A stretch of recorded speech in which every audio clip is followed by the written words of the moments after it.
on how to deal with anxious thoughts. I was literally thinking times have changed so much now. Anxiety is the new normal. And most times we can manage it, like we can get through it, because our goal is mostly to kind of get through the day, be productive. So most times you can get things done.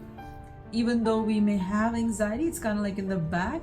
But then sometimes some things happen that they really trigger and push it beyond the limits, right? You can, especially in the moments when you're with yourself, it can become a bit bigger than the other times. Have you ever wondered why people actually keep themselves so busy these days? Why it's not okay to be bored or be like just doing nothing? Because the anxiety is so loud. It gets so loud. I was just working on this model. I was like, how do we deal with anxiety? It could be a step-by-step thing. So I call it the STOP model. Stop the anxiety. The first thing in there is separation. The first step is to separate yourself from these thoughts, to see the separation between you and these thoughts. And this isn't something you can practice like last minute. It is something you have to practice. The chanting and reading really helps you. Having a discipline of chanting and reading really helps you create this separation between your thoughts, because you won't feel like chanting every day. There are days you don't want to chant. There are days you're like, oh, I'm too tired, I'm sleepy, it's cold, there's snow outside, I don't want to get out of bed, right? But still you get up.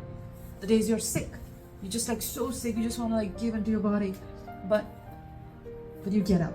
And when you practice that year after year, day after day, you realize that there is the body, there is the thoughts you have, that I don't want to do this, I can't do this, etc., etc. But there is you, the soul, who gets up and who chants and hears the mantra and connects in that sense. You have that genuine experience. Jnana Vijnana Triptatma. You heard that this is the process, you practice it, now you have Vijnana. Jnana means knowledge and Vijnana means realized knowledge. So you have realized knowledge that yes, if I chant, everything else falls in place somehow or other. You have that realized, but you have to build that realization. You are different from the foot. Subconsciously, in our language, it is built in. We, the soul, are able to tell that this is my foot, right? Not I foot. If the foot goes, you remain. So you could see the separation between the body and you very clearly. There was someone who was observing the thoughts. That means you are not your thoughts. You are observing your thoughts. The observer, that person, Bhagavad-Gita explains, that soul, the observer in the body, that's you. Kshetra and Kshetragya. The knower of the body is the soul. The soul's not thinking, like those thoughts are coming in and out, it's a production of the mind, you know, and your senses are doing all kind of things, but the soul's observing it. So you, the soul, are the observer. You have choices to make. Right now, the contract you have signed is, I, the soul, will do whatever the body, mind, and the thoughts dictate. You have forgotten that you have your own identity beyond those things. So number one thing is separation. We fixed through intelligence, through your studying of Bhagavad Gita every day, this really strengthens your intelligence. We fixed in the intelligence that you are not the thoughts. However bad the thoughts, however strong the thoughts, you're separate from them. You've seen, you just had an experience, right? It's a simple experiment. So number one is separate. Number two, very important, is training. And training means tolerating. The second step is to train our senses. Right now, the senses have you by your neck. Imagine like if someone has a little noose in your, he's like a bull, you know, a powerful bull is controlled by a little ring they'll put in his nose and pull it, correct? So we're like that, like this, senses are like that. They've grabbed us by the nose, they're dragging us everywhere, and we're completely subservient to them. We have signed our life away to the supreme personality of sense gratification. You know, it's like we've signed a contract that I'm going to please my senses and I'm going to work very hard for that. We're not even willing to explore whether or not that's a real thing or I'm just chasing fiction. We may have good ideas, But when it comes to life, we're kind of like impulse driven.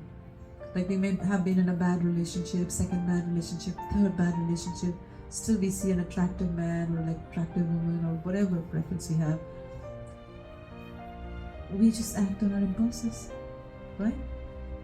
It happened. Same thing. Have you seen yourself? It's so embarrassing actually in a moment of sobriety when you think about it. It's very embarrassing. Or like you're poor with money, or just forget money. Like spend another half an hour on the phone scrolling. Didn't want to, but lost a half hour doing it, right? So right now we are training, and it is a training, is that if you want to do something, do it immediately. If you want to experience something, you must have it now. The idea of waiting, tolerating, building up to do better, it just doesn't exist, isn't it? So we have to train our senses not to indulge. Sorry, let that go. We have to train ourselves not to act on the impulses of the senses. That is very important. If you're thinking you will make spiritual progress while entertaining your senses and doing whatever you want for their pleasure, actually it won't last. It's a matter of months, maybe a year, before you lose taste. And you just like fall victim of this. We actually fall victim of our senses. At that moment when anxiety hits, you don't take it too seriously because you've trained that this is my mind, it's not me. You have some training on it, right? But if you don't have that training, so what I'm trying to drive at is that if you want to make spiritual progress, yes, you need to chant, you need to read, but you also actually need to think very seriously about at least 4 things, like the meat eating, the intoxication, the gambling, the illicit sex, these 4 things. You think very seriously about cleaning your life up with it. It can be subtle, and these 4 things can be subtle and gross. So it can be both. Now, it may not be that we are at the perfect position right now, but at least we have to think about starting our journey in that direction. And you know, the way I do it with myself, because like doing it all and becoming a top sannyasi is not like where I'm at, right? Like it's not there. So you can do tiny bits. I always try to identify like one small thing that I can change a little bit. And I'll ask my mentors also for advice, but like, okay, I can start to not eat this particular thing these many times or something. I can start to eat my meals at the same time every day. I may not be at the point where I can just eat 2 meals a day, but at least I can start to be at the point where I eat. So these baby steps that you make in the right direction, they add up. When anxiety hits, when stress hits, these good habits and the steps you take in that direction, they come as solace for you. I can do it. It comes as a reassurance. You can do it. You have the tools to do it. You have done so many things. You can do more. Because you start to see yourself as a progressive individual. As an individual who can make change in their lives. Am I resonating with you guys? You see that?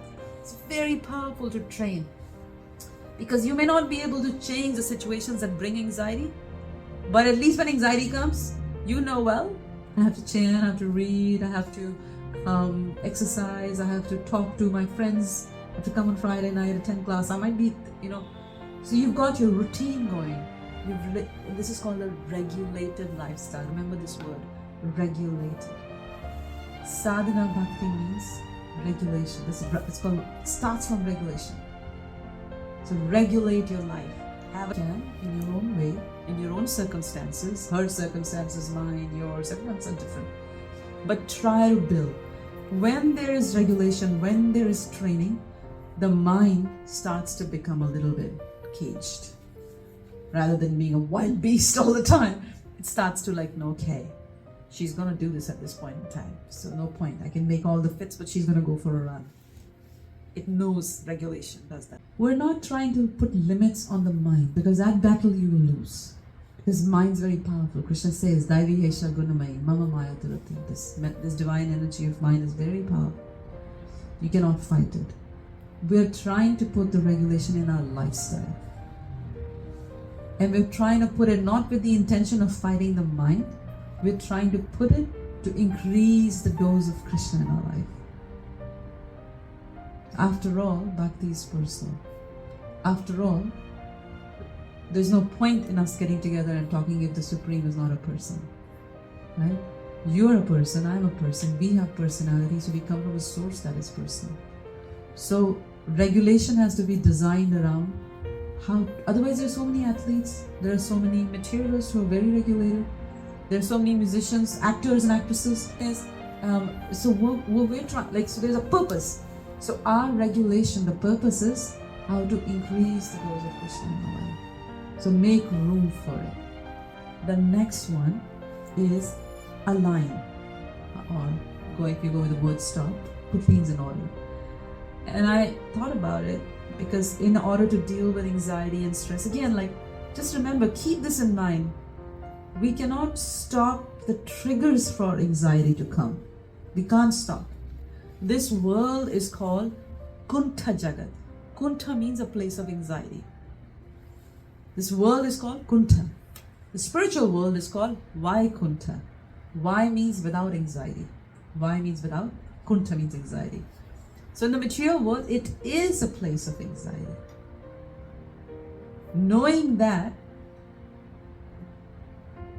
instead of trying to hope that problems don't come to you, that's a very negative kind of a mentality. That's a kind of fearful place to be in. I don't want problems coming to me. It's a very fearful kind of place to be in. I don't want someone to give me, that's a fearful place. But instead, we have to build the ability to deal with everything, have the muscle to deal with everything. That doesn't mean you have to fight everything. It means how do you prepare for everything. So I thought about that point, that we need to, number 3, align our lives, put things in order. On 2 levels, internally and external. Internal environment and external environment both have to be aligned. And they have to be aligned in words, activities, speech. I said speech already. Words and activities both have to, speech and activities are both to be aligned. Everything that you do has to be aligned. Let me just say, aligned to what? Aligned to what? One thing I know when I was new, and it's still taken me so long, is to get my language in order. Because in the way we speak these days, right? Swearing is kind of like a decorative element you add to your speech. Your point is as strong as a number of swear words in there, right? Your feelings are as expressed as number of swear words in there, right? Isn't it? If to express something, you just throw a few swear words. But that doesn't express anything. So regulation of speech, tongue. There is actually a jiva. The tongue is very powerful. If you regulate your tongue, there's 2 ways in which you can regulate your tongue. The speech and what you put for eating on there. There's 2 functions the tongue does. So first you stop putting dead animals on there. That's one thing. That's the mercy element. Second, stop emitting terrible words from there. These words have energy. They take things away from you. I'll give you an example. Have you ever screamed and yelled at someone and after that felt exhausted? You screamed. You didn't pick up a stone. You didn't go for a run. Why are you exhausted? Because poor language, poor words that are heavy, negative, more of ignorance, passion, they take your energy away. So the Bhagavad-Gita, Krishna explains austerity of speech. Regulate what you speak. Watch what you speak. Okay, maybe right now you can't stop, but at least make an internal endeavor. You know what? I'm going to stop swearing. Of course you're making an endeavor that's one kind of thing. But better than that is I'm going to use my tongue to chant Krishna's names. That's a better kind of regulation for the tongue. But while you're adding that, you might also have to put in some effort to stop using it for the wrong things. You change your speech, you change your, second thing, what was it? Austerity of speech, austerity of mind. You change your mindset, like I'm saying, internal dynamics have to. You're getting angry at something, someone's done something. You don't have to act on that anger. Like I'm really angry at Jacoby because he looked at me a certain way. But practice not acting on it. At least that much you can do. Give it, and the biggest and the best formula for that is Give it time. One very good piece of advice I got for practicing austerity of speech and getting my mind under control was, before you open your mouth, chant Hare Krishna. After you open your mouth, chant Hare Krishna. And it really saved me some very difficult situations. You know, like you want to ready to like blast somebody away. Automatically, like rubbish does not come out of your mouth after that. Because how many times have we regretted what we've said or done, right? So many times. Like, gosh, I can't believe it. You did it too, right? Oh, absolutely. But just imagine if before you open your mouth, if you include this philosophy in your life, I'm going to chant Hare Krishna before I open my mouth. I'm really mad at you, but I'm going to. At least instead of blah, I'll say, dears so and so, how are you doing today? And I don't like what you did. Instead of, even that little change is powerful. These things, you know what they're doing, and I that's my realization, they give you a sense that they give you a real sense of what you actually have control on. The journey of life is not to win over other people. Prahlad Maharaj tried so hard to explain this to his father. His father was no ordinary person. He was the king of the universe. He had won over the heavenly planets. All the heavens were under his control. The hellish planets were all the lower planets were under his control. The middle planets were. He was ruling the entire universe. And he was trying to explain to the father that you have won over the 10 directions, but you have not won over your mind and senses. You're the biggest loser. One who has not won over their mind and senses, they can win because they'll never be satisfied. So the key to satisfaction is not acquisition. Key to satisfaction is not acquisition. The key to satisfaction is service to the Supreme. Key to satisfaction is, I'm going to use my senses for the service to the Supreme. Yayatma suprasidati. Bhakti is that way through the Atma, the soul is satisfied. So, with that purpose, because if I could just say to you, change your language, that's true too. But I noticed like material, nice sounding advice doesn't last. Like I could give you a wellness speech, a very good wellness speech, because these principles can be applied both ways. But I'm insisting that these principles and the application of it has to be around your bhakti, otherwise it won't sustain.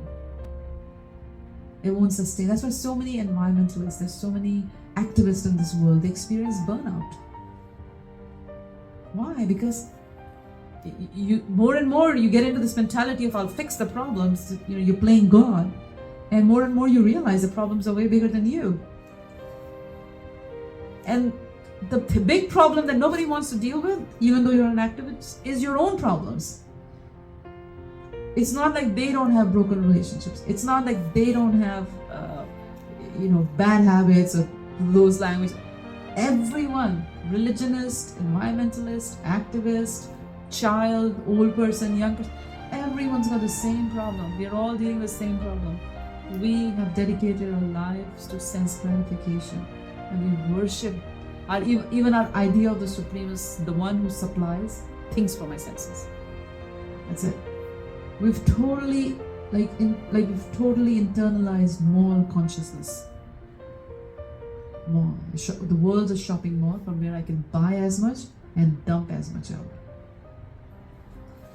So we have to align our life. This is my third point, was aligning my life. I have to align my internal dynamics to the pleasure of Krishna, and external too. There are elements in your life that pull you away from your spiritual practice. So it's time to kind of start adjusting those elements. You have to align your external dynamics and your internal dynamics in a way that there is room for Krishna. There is room for your spiritual development. Bhakti is not armchair philosophy, that I'm going to sit and have a nice coffee and talk about spirituality. God's not so damn cheap, It's like sort of here on your coffee table because you're talking about Him. Yes, we can talk to God, but I can say I'm talking to the president.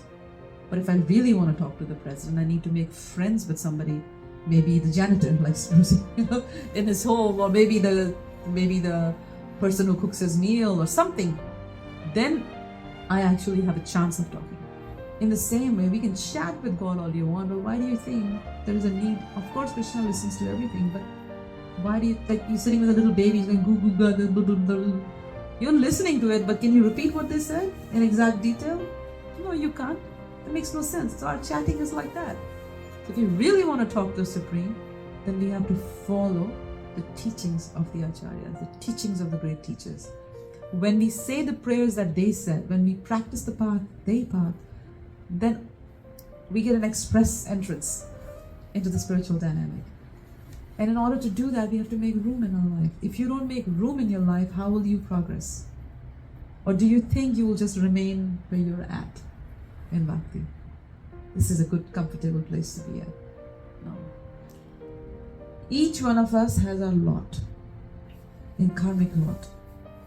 If you are meant to be a rich person with a lot of luxuries, whether you want it or not, it will come to you. If you're meant to be poor with very little luxuries, if you're meant to have poor health, you could be a rich man, but you're meant to have poor health. So you may have a gold chair, but your hips may not help you sit on them. I'm just making this up, but you have a broken hip, what are you going to do with a gold chair? Nothing you can do with it, right? So we have our karmic lot. So, to your point, it doesn't mean to deny yourself something. It means to practice being satisfied with what you have coming naturally to you. Isha vasam idam sarvam yat kinchit jagatam. If you don't have the Isha Upanishad, tell me about it. That explains, the first verse explains here. Everything emanates from the Supreme, everything goes into the Supreme. And even though everything emanates from the Supreme remains complete, whole. So we take only that much from the Supreme that we need for our quota. What you need to maintain the body and soul together, that you take. But your karma might be, Eric, that you'll have a lot of money and money's gonna come easy. Your karma might be that health might come easy, but money may not come easy. Your karma might be something else, like you may have great relationships but no money or health. We each have our karma. We don't over-endeavor. We are responsible. Like you need to go to work, you need to eat, you need to keep yourself clean. We're responsible, we don't over-endeavor. Over-endeavor, what is an indication of over-endeavor? Over-endeavor means whatever you're doing is compromising your spiritual life. In order to have this big house, you move 25 miles away, I'm just making this number up, and you can't come to the programs anymore because you have to go. It's an over-endeavor. Better to stay, with what you have and be able to. Just giving an example. Like if you have tons of money, doesn't mean you have to give your money away. It means for you with money, for her with health, for him with relationships, whatever your karmic lot, our bottom line is Jan 60 dollars. Follow the Bhagavad principles of this Shanti, read Bhagavadgita, read Srimad Bhagavatam. And then outside of this, there isn't that much time anymore. Listen, outside of this, you get your work done, and be an honest person, do honestly work, because you don't want to be a trickster. Because those things come and bite you back. So live in this world, doing what you need to do honestly, and maintain your body and mind. But be satisfied with what comes to you naturally. Don't look at her and say, oh, she's got this, that, and the other, and she's got that, and I need this and that. Be satisfied with what you get and put your energy more and more into your spiritual development.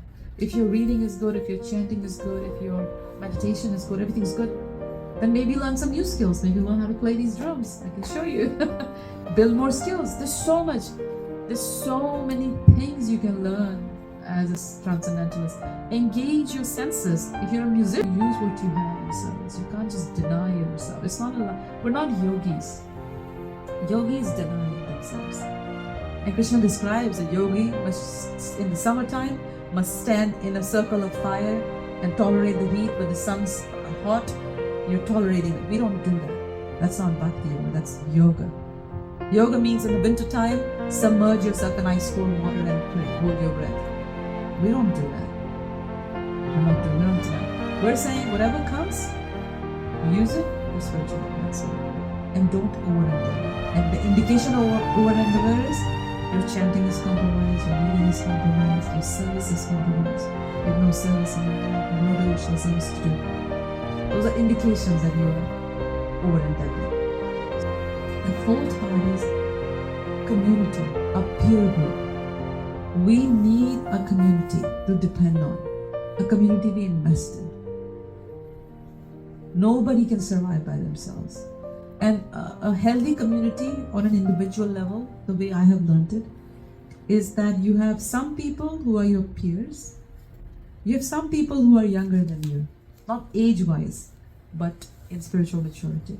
And you have some people who are older than you in spiritual maturity. That's a holistic kind of balance, right?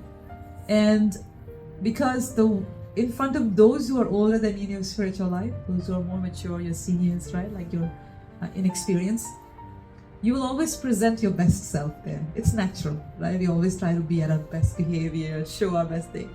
With your peers, they'll see, they'll see what you're really like because you guys are talking familiar. The behavior will come out, right? With those you are younger, you will always engage in teaching them a little bit about bhakti. You give shot. So we need a whole community like that. And initially when you enter such a community, you will be misaligned in your relationships with them. You look at your seniors and you'll be like, he or she thinks too much about themselves, da da da da. You look at your peers and think, I'm better than everybody else. You look at those who are younger and you're like, they can do things for me. So initially our mindset is going to be a bit upside down. But if we stick to it, if we take good guidance, slowly we fine-tune our attitudes towards all groups. But a healthy person needs all three. A healthy person, spiritual person, needs a proper community that has all three elements. The seniors to guide us, give us feedback, think about where we can actually share our reflections and know what could I do differently. The friends with which I can apply it, and the younger ones that give us an opportunity to serve them. We need all of that. We need a whole community. It takes a village to raise a child, right? Phones. We need human connection like this. And so the four elements we talked about: separation, training, align, and community. All four we need. And we need to invest in them with full energy. We will not be able to stop the anxiety things that happen. But if you have this core going, it's going to be your armor that protects you. I just made it up. I want to wrap it up with a verse from the Bhagavadgita. It's a very powerful verse. It says, Chintaya apareyam pralayanta upashrita. This chinta means worries.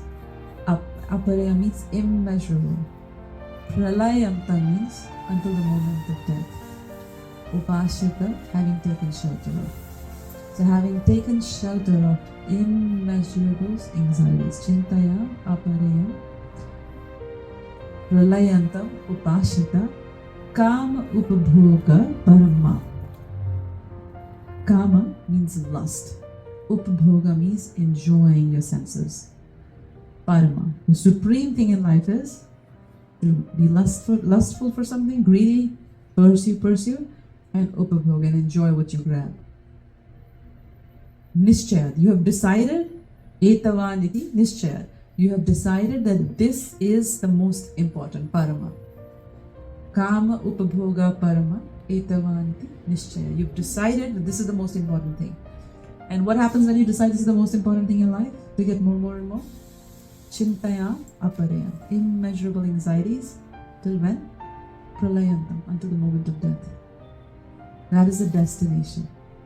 For one who decides the pursuit of senses, the pursuit of happiness is the only thing. That's the destination. And how does this execute itself? Asha pasha shatarvata. Kama krodha parayana. Asha pasha. Asha means desires. Pasha means web. Shatai means thousands.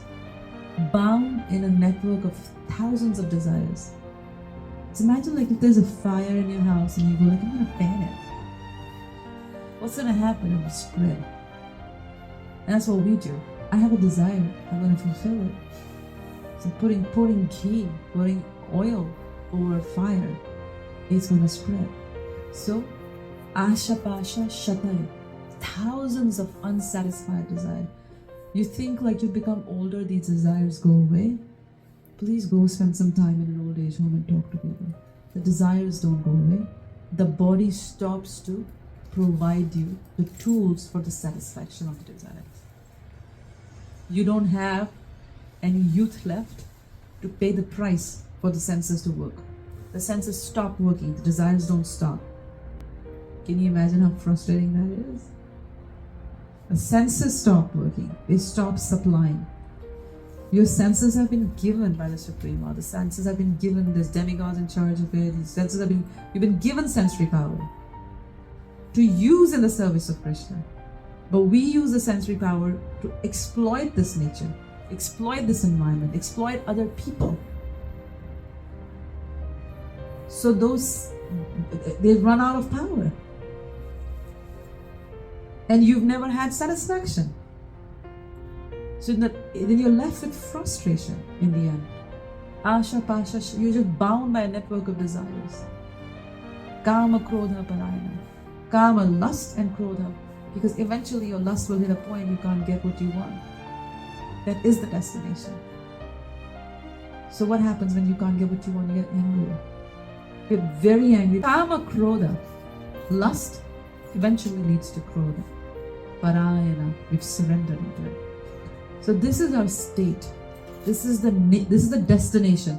So the choice you have in your life is, are you going to give your rest of your life, whatever's remaining of it, to sense gratification or sense control? Spiritual life means we have to have some sense control. Can't be acting on impulses all the time.